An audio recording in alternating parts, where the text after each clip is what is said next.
Evangelho segundo a ótica de Marcos, capítulo 7, o versículo 24. Aquele que achou, diga amém. O texto diz assim, amados irmãos: levantou-se, partiu dali para as terras de Tiro, tendo entrado numa casa, queria que ninguém o soubesse. No entanto, não pôde se ocultar-se, porque uma mulher, a cuja filhinha estava possessa de espíritos imundos, tendo ouvido a respeito dele, veio, prostou-se aos seus pés. Se assente, por gentileza.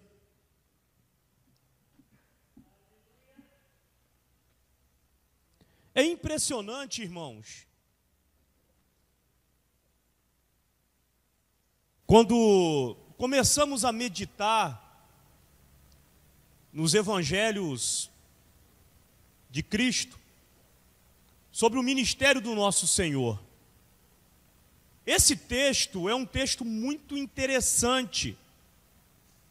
É um texto onde vai falar sobre a mulher cananeia.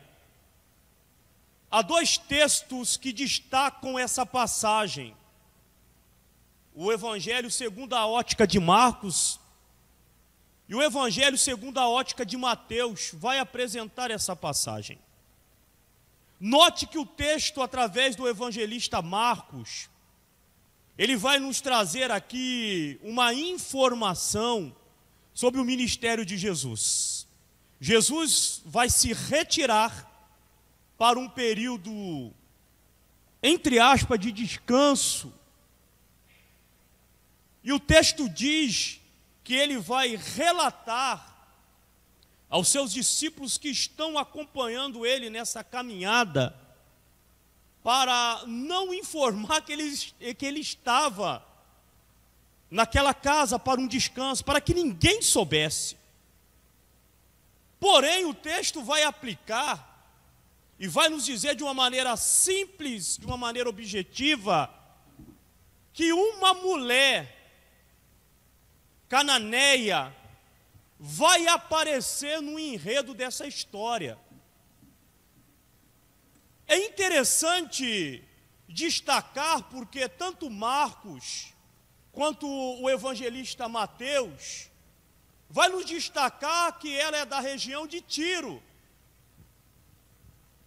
Vale o destaque porque quando nós vamos fazer uma investigação apropriada do texto para a compreensão de Tiro, nós iremos compreender que o profeta maior Ezequiel, ele vai gastar pelo menos 3 capítulos, meu amigo evangelista Bruno Pina, para relatar sobre Tiro, Juliano.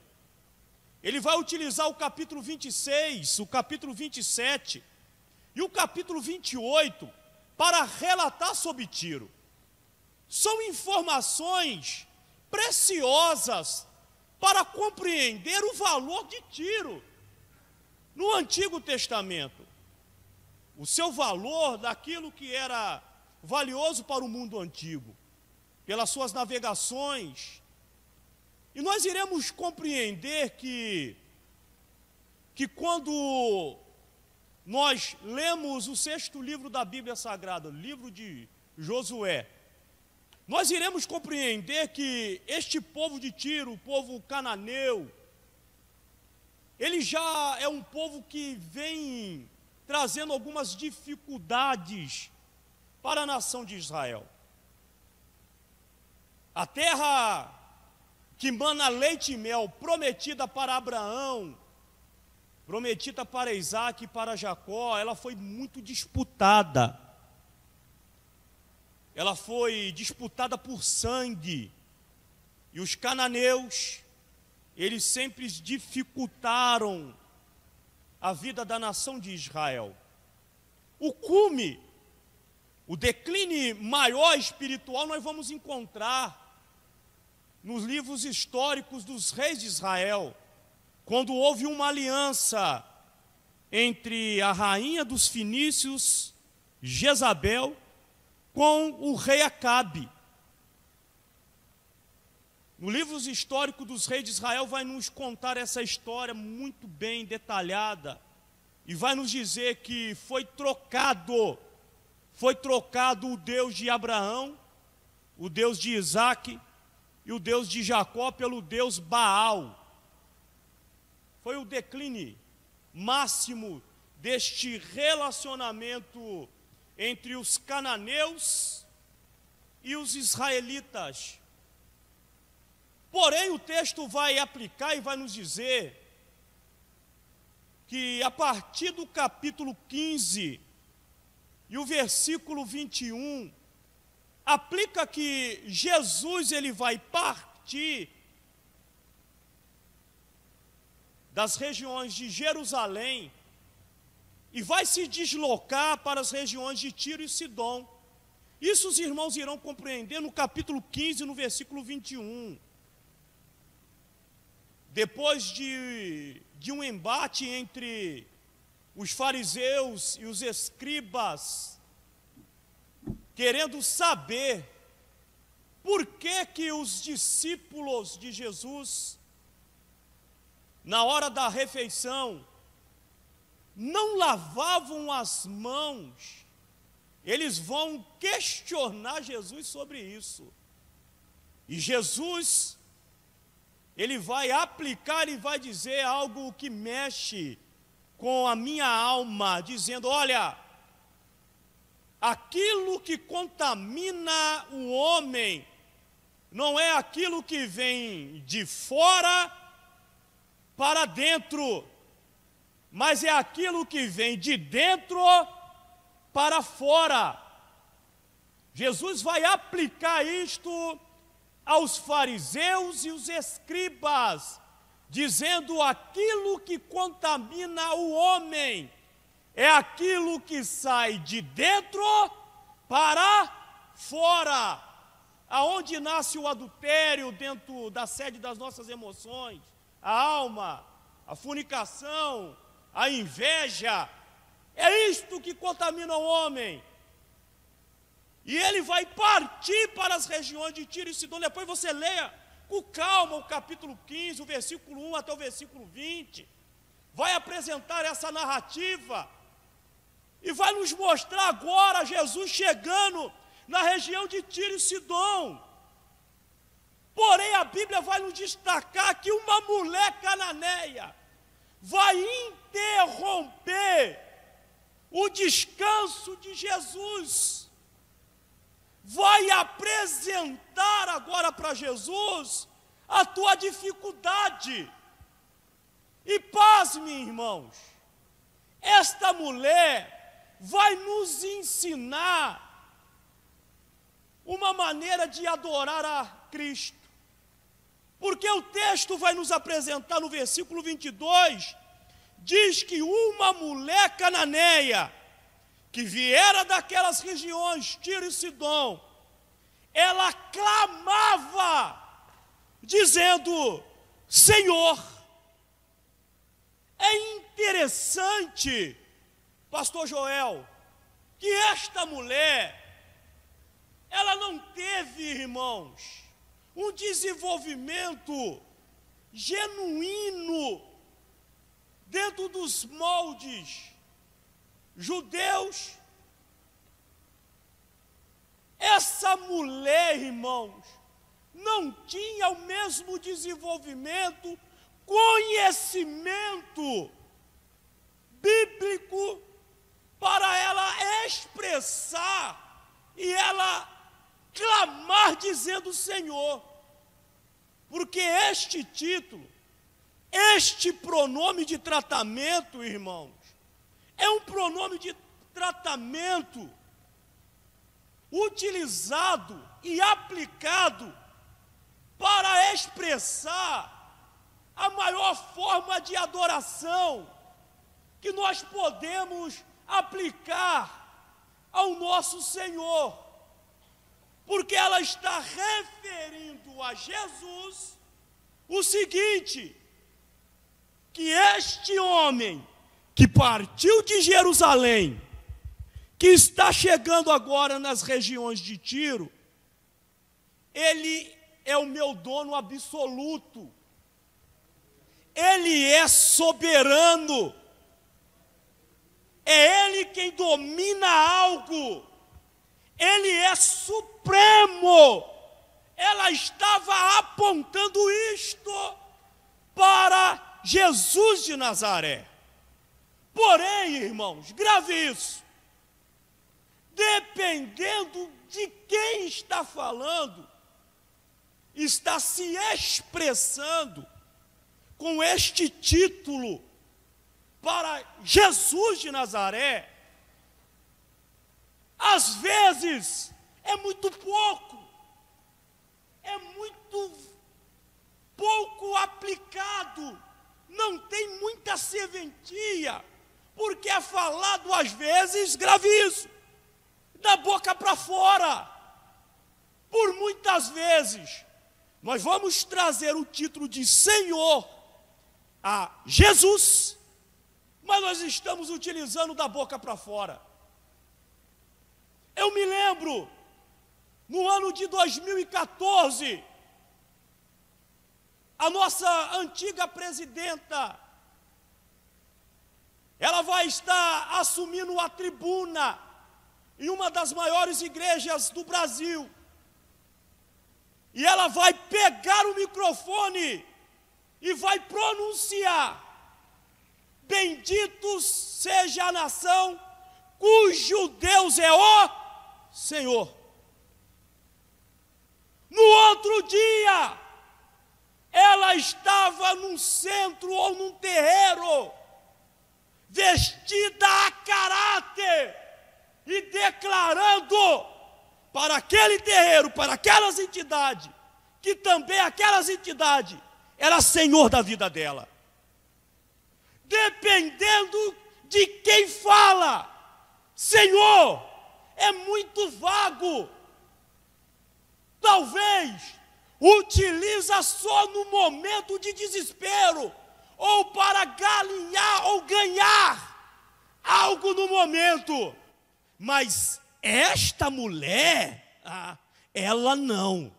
Além dela trazer o título de Senhor para Jesus, ela vai falar o seguinte: filho de Davi. Além dela conhecer que Jesus era Senhor, ela estava declarando: olha, filho de Davi. Pera, eu vou repetir para você entender. Além dela utilizar o termo Senhor, ela estava dizendo filho de Davi. Ela precisava conhecer a história deste homem que estava vindo para mudar uma situação na vida dela. Ela fez uma investigação, ela analisou e ela compreendeu: além de Senhor, este homem também pertence o cetro, o domínio, a glória e o louvor. Ela estava dizendo o seguinte: este homem aí, que tem andado na Palestina, andado em Israel, cortado fronteiras, ele é maior que o imperador, ele é maior que Baal, ele pode mudar completamente a história da minha vida. E detalhe, ela não era crente. Ela vai fazer um momento de adoração, e ela vai dizer o seguinte: tenha compaixão de mim. E ela agora vai apresentar a tua petição, o que levou ela a se aproximar desse Jesus, que agora ela declara para todos que ele é Senhor e é filho de Davi. E ela agora vai trazer a situação que levou ela a procurar Jesus. Ela vai informar: olha, a minha filha está horrivelmente endemoniada. Eu estou com uma adolescente na minha casa que está horrivelmente endemoniada. Eu queria me colocar na pele dessa menina, porque quando a Sofia, a minha filha, dá um espirro, a Renata já fica preocupada. Imagina aqui com esta informação, obreiros, que tem uma filha em casa endemoniada. E o interessante que ela vai colocar a petição, o objetivo, no final do pedido. Primeiro ela adorou, depois ela colocou a situação que estava perturbando a tua alma. Que escola que essa mulher está nos ensinando? Ela está nos ensinando que primeiro, debaixo da tua dificuldade, debaixo do teu desemprego, debaixo da tua doença, debaixo da falta de dinheiro, debaixo da falta de apoio, primeiro você adora o nome daquele que é Senhor e é filho de Davi, e depois você coloca a tua petição. E é interessante, irmãos, que o texto diz no versículo 23, do capítulo 15, na ótica de Mateus, informa que ele, porém, ele que é Jesus, não disse uma palavra sequer. Ou eu estou doido. O texto está nos informando, presbítero Elias, que agora o texto diz que Jesus não disse uma palavra sequer. Tem irmãos aqui, nós escutamos isso já há 10 anos, evangelista Bruno Pina. Tem irmão aqui que está na campanha já do 7, do 17, do 27 e do 37, sobe monte e desce monte, faz campanha em casa, vai em culto de oração. Deus fala com todo mundo e não fala contigo. Deus levanta profeta para falar com o irmão do seu lado e não fala contigo. E o texto diz que Jesus não disse uma palavra sequer para aquela mulher. Há um ditado lá fora, não aqui, que quanto mais nós oramos, mais assombração aparece. Lá fora, escutei isso de 2 pessoas hoje na fila do banco, desesperadas. Eu não sei o que está acontecendo. Quanto mais eu aproximo, mais luta aparece. Deus está falando com algumas pessoas aqui, que ainda acredita que a oração pode mudar a situação. Mesmo que esteja difícil, jogue as 2 mãozinhas para o céu, você que está aí, coloca a mão no ombro do teu irmão, avisa ele aí, mesmo que Deus ainda não falou contigo, Deus está quieto, não fala nada, não dá sinal de nada, mas fica tranquilo, que a situação a qualquer momento pode mudar na tua vida.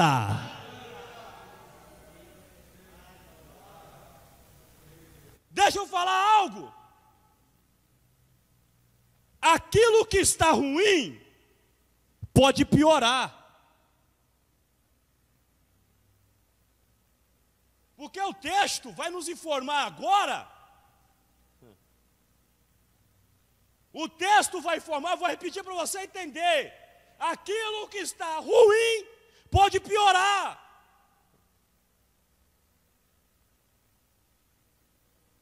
Meu irmão, me liga.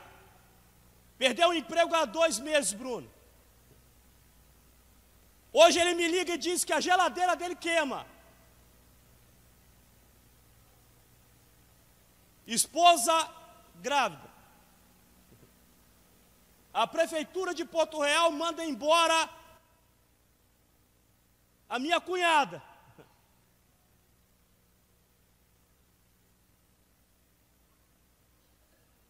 Falei para ele, continua nos pés de Jesus. Deus tem uma vitória para a tua vida, e isto é estruturação para a tua vida. Porque o texto diz, olha o que o texto diz. Primeiro, Jesus não respondeu palavra alguma. E os seus discípulos, aqueles que deveriam trazer uma palavra de vida, aqueles que deveriam orientar, olha o que o texto diz, aqueles que deveriam orientar, aproximou de Jesus e disse, despede-a, pois vem clamando atrás de nós. Aqueles que deveriam ter uma palavra de vitória, orientar, está dizendo, olha, é melhor mandar esta mulher embora, porque está perturbando. Ei, deixa eu falar uma verdade para a tua vida.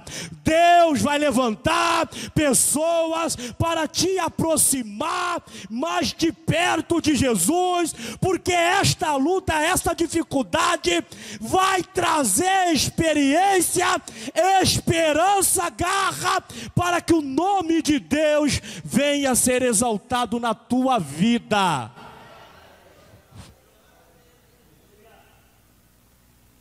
Eu agradeço pelas pessoas negativas e pelas pessoas positivas da minha vida.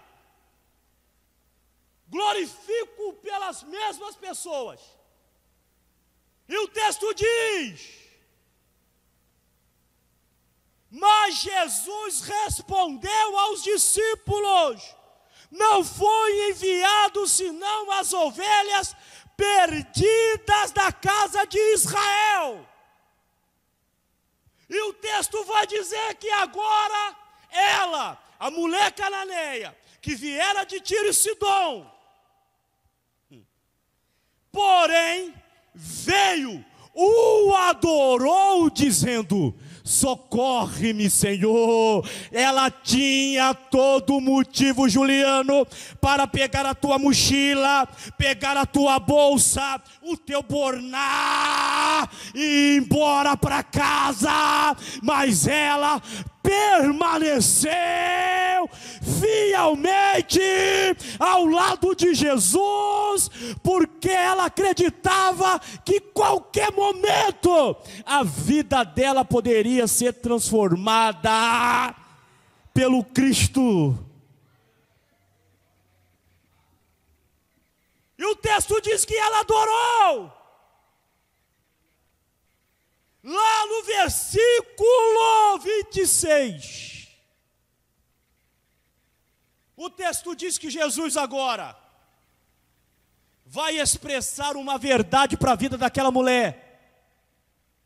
26 diz: então ele respondendo disse: não é bom tomar o pão dos filhos e lançá-lo aos cachorrinhos. Se eu não estou doido, e se eu não errei as minhas aulas de hermenêutica, Jesus estava tratando o caráter dessa mulher. Não tem nada cultural, aqui é caráter. Jesus está dizendo: olha, não é bom que eu pegue o pão dos filhos e lance aos cachorrinhos. Porque o texto vai nos dizer no versículo 27 o seguinte: que ela contudo replicou. Ei, ela vai responder a Jesus: ei, olha para cá. Ela vai responder: sim, Senhor. Ei, sim, Senhor. Ela está reconhecendo aquilo que Jesus disse no versículo 26. Disse, porém, os cachorrinhos, os cachorrinhos, ela reconhece o estado da vida dela, era um estado vexatório, era um estado vergonhoso, e o texto diz, ela vai dizer o seguinte, porém, os cachorrinhos comem das migalhas que caem da mesa dos seus donos. Ela vai trazer aqui uma resposta para Jesus, que nós precisamos aqui, irmãos, compreender o nível desta resposta. Ela estava dizendo o seguinte, que os cachorrinhos comem das migalhas que caem da mesa dos seus donos. Deixa eu falar algo para vocês. Jesus, ele não dá migalha para ninguém. Ela estava de frente com o confeiteiro. Ela estava de frente com o padeiro. O dono da padaria estava de frente para ela.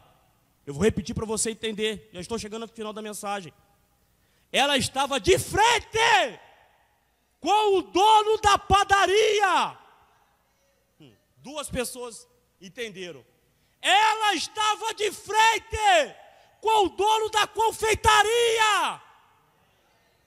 4, 5 entenderam. Ela estava de frente com o dono da padaria, da confeitaria e daquele que é chamado o pão da vida. Você acha que o dono da confeitaria, o dono da padaria, iria dar para ela migalha? Acha que o dono da padaria, o dono da confeitaria, o dono do pão, Juliano, iria dar migalha para ela? Jamais, jamais, porque Jesus veio dar para ela, para a minha vida, para a tua família. Segura a mão do teu irmão que está do teu lado aí, se prepara, fala para ele, pergunta para ele, que tipo de pão que ele gosta, pergunta para ele, que tipo de pão que ele gosta, pão salgado, pão doce, pão recheado, com catupiry, com calabresa, ei, que tipo de pão? Ei, nesta noite Jesus está dizendo, se você quiser continuar na migalha, continua, mas se quiser um pão celestial, Ele vai entregar para a tua vida. Eu peço para os irmãos se levantarem em nome do Senhor Jesus Cristo.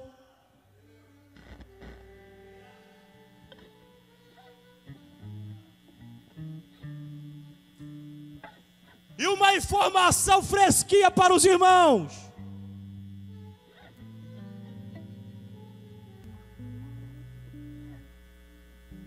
Segundo o Sebrae, o pão mais vendido, grave isso, o pão mais vendido é o pão francês. Todo mundo aqui, pelo menos um pão francês come por dia. No mínimo, um pão francês. Ou fresco, ou deixa para no final da noite, para fazer torrado, na chapa. É o pão francês.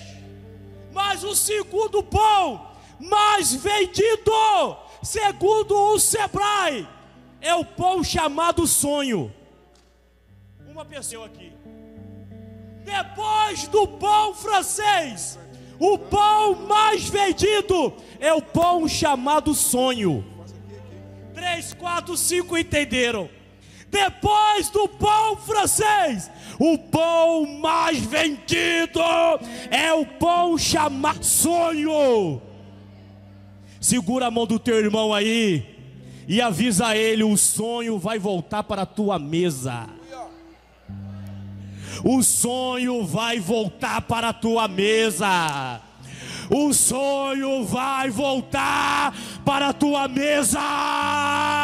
Vai voltar a sonhar.